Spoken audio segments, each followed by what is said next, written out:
पंडित जवाहरलाल नेहरू आजाद भारत के पहले प्रधानमंत्री तो थे ही साथ उनकी छवि किसी सुपरस्टार या राजा से कम वाली नहीं थी। भारत की आजादी में अहम भूमिका निभाने वाले नेहरू महात्मा गांधी के उत्तराधिकारी नेहरू की जितनी फैन फॉलोइंग उन दिनों थी उतनी तो आज कोई कल्पना भी नहीं कर सकता। लेकिन इतनी पॉपुलैरिटी और लोकप्रियता होने के बावजूद आखिर क्यों नेहरू के लिए ग्वालियर की जनता ने ताली नहीं बजाई? आखिर क्यों नेहरू को आया गुस्सा और फिर उन्होंने अपने मित्र शिवाजी राव सिंधिया पर निकाली इसकी भड़ास? आइए जानते हैं। नमस्कार, मैं हूं सौरभ सिंह।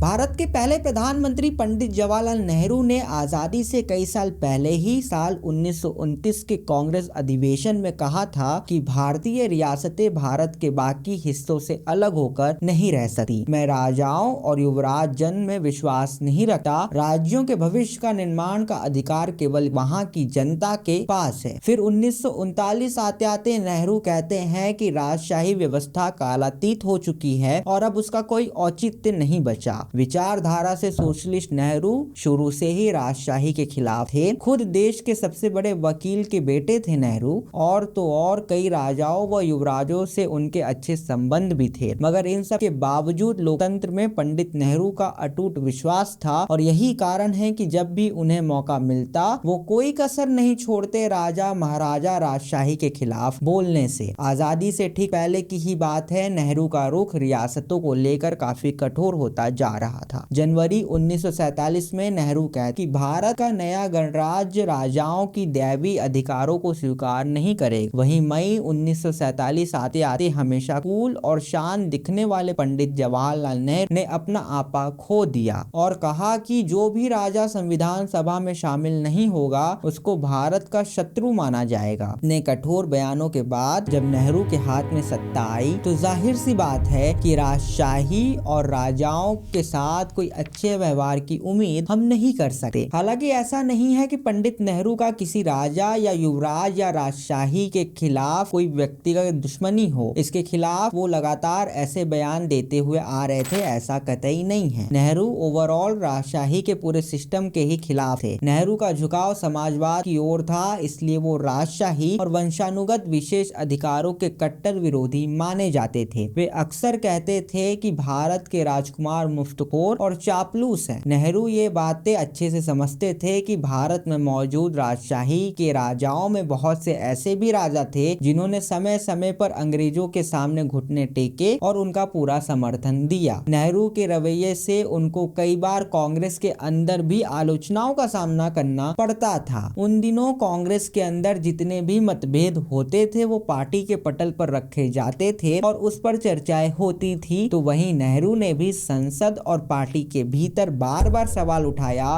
कि जब देश में करोड़ों लोग गरीब हैं तो क्या राजाओं को सरकारी भर्ती देना उचित है? नेहरू ने कहा था कि सार्वजनिक धन को इन विशेषाधिकारों पर खर्च करना अनैतिक है। वही पंडित नेहरू व्यवहार से बहुत ही मिलनसार व्यक्ति थे। उन्होंने राजाओं को और महाराजाओं को औपचारिक सम्मान दिया, कुछ समझौते जारी रखे और कई समझौतों में उन्हें शामिल किया, लेकिन वैचारिक रूप से राजशाही को भारत के सामंती अतीत का प्रतीक मानते थे नेहरू। वही ये नेहरू का व्यक्तित्व ही था या नेहरू की ताकत थी कि स्वतंत्रता से ठीक पहले नेहरू ने कहा था कि स्वतंत्र भारत राजाओं के दिव्य अधिकारों को स्वीकार नहीं करेगा। बावजूद इसके कुछ रियासतों और उनके शासकों के साथ नेहरू के संबंध सौहार्दपूर्ण रहे।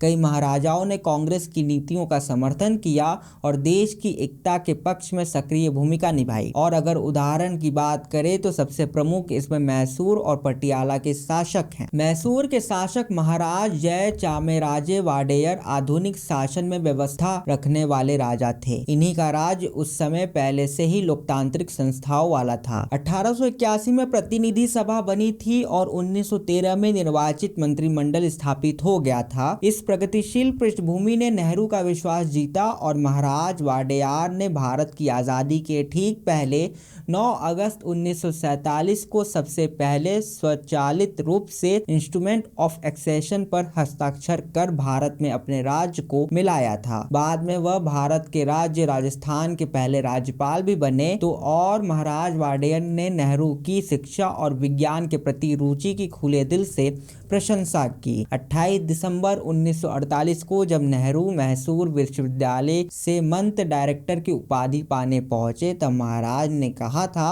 कि नेहरू राजनीतिक क्षेत्र के साथ साथ एक साहित्यकार भी हैं और वैज्ञानिक शोध को बढ़ावा देने में उनकी रुचि देश के प्रति उनकी निस्वार्थ भक्ति हर क्षेत्र में दिखाई देती है। वहीं दूसरी तरफ महाराज यदविंदर सिंह जो कि पटियाला रियासत के महाराजा थे, उनका भी पंडित जवाहरलाल नेहरू के साथ व्यक्तिगत रूप से काफी अच्छे संबंध थे। वे स्वतंत्रता संग्राम के दौरान कांग्रेस के करीब आए और 1943-44 में रियासतों के सम्मेलन चैम्बर ऑफ प्रिंसेस के चांसलर रहे। 1947 में उन्होंने कहा था, अनंत काल के बाद आज स्वतंत्रता के समय हम सभी का अपनी मातृभूमि के लिए ये एक होने का समय है।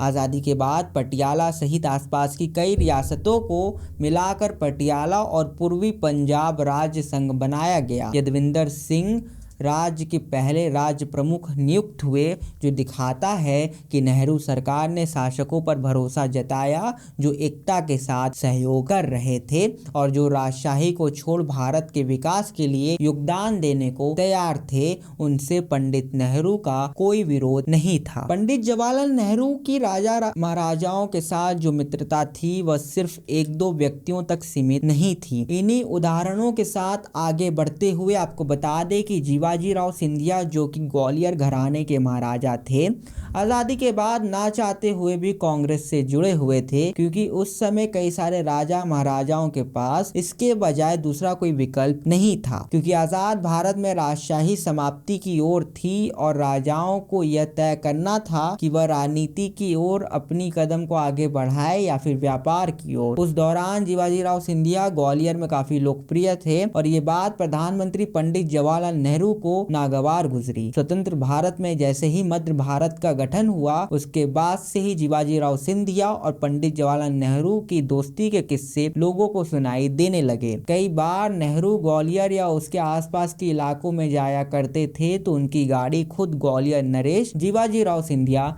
चलाते थे। हालांकि ये दोस्ती ज्यादा दिन तक नहीं टिक पाई। उसके पहले ही ऐसा कुछ हो गया जिससे नेहरू गुस्सा हुए और शिवाजीराव सिंधिया, जिनकी गलती ना होते हुए भी वह अपराध बोध से ऐसे ग्रसित हुए जैसे मानो पूरी गलती उन्हीं की थी। हुआ यूं कि एक बार पंडित जवाहरलाल नेहरू सरदार पटेल के साथ ग्वालियर आए थे एक सभा को संबोधित करते हुए। इस सभा में ग्वालियर नरेश शिवाजीराव सिंधिया भी थे। जैसे ही ग्वालियर के शासक भाषण देने के लिए खड़े हुए, श्रोताओं ने शिवाजीराव की जय के नारे लगाने शुरू कर दिए। इसके बाद प्रधानमंत्री नेहरू भाषण देने उठे तो कोई नारा नहीं लगाया गया। ये बात नेहरू के लिए नागवार गुजरी। उस सभा के दौरान नेहरू नाराज हो गए और अपने भाषण में कहा, जमाना बदल चुका है, देशवासियों को ये सत्य स्वीकार करना चाहिए, जन जन को स्वीकार करना चाहिए। मैं जहाँ जाता हूँ मेरे विचार सुनने के लिए लोग उतावले रहते हैं, किंतु आपका ग्वालियर अपवाद सिद्ध हुआ है। जाहिर है यहाँ के लोग आज भी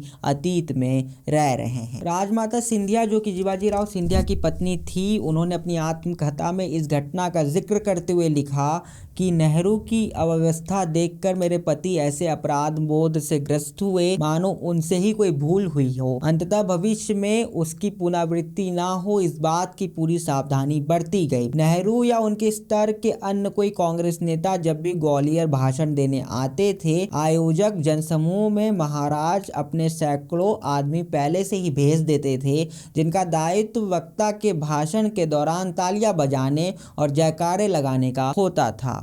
ग्वालियर के उस प्रथम प्रवास के बाद पंडित जवाहरलाल नेहरू सिंधिया के महल में गए, पर उनकी नाराजगी कम नहीं हुई थी। उस घटना के बाद सिंधिया और नेहरू के बीच कभी आत्मीय रिश्ता कायम नहीं हो पाया। नेहरू आजाद भारत के पहले प्रधानमंत्री थे और साथ ही साथ देश के लिए उनका विजन एक ऐसी समाज की कल्पना करता था जहां हर व्यक्ति एक समान हो। नेहरू इस चीज में कितना सफल हुए कितना असफल हुए इस पर आए दिन बहस होती रहती है, लेकिन एक बात तो माननी पड़ेगी कि नई नई आजाद हुए देश में राजा महाराजाओं की एक ना सुनकर सारी ताकत जनता को देने का उद्देश्य लेकर जो दृष्टिकोण नेहरू ने उस समय बनाने की कोशिश की वो तारीफ के काबिल है। पंडित जवाहरलाल नेहरू के तरह ही उनकी बेटी इंदिरा गांधी जो कि भारत की तीसरी प्रधानमंत्री बनी, उनका भी राजा महाराजाओं के प्रति क्या रुख था, कैसे बैंक नेशनलाइजेशन और इमरजेंसी के दौरान इंदिरा गांधी ने राजा महाराजाओं की शक्तियों को कम करने का कार्य किया, कैसे इमरजेंसी के दौरान महारानियों को जेल में डाला गया। अगले एपिसोड में हम इस पर चर्चा करेंगे। तब तक के लिए धन्यवाद।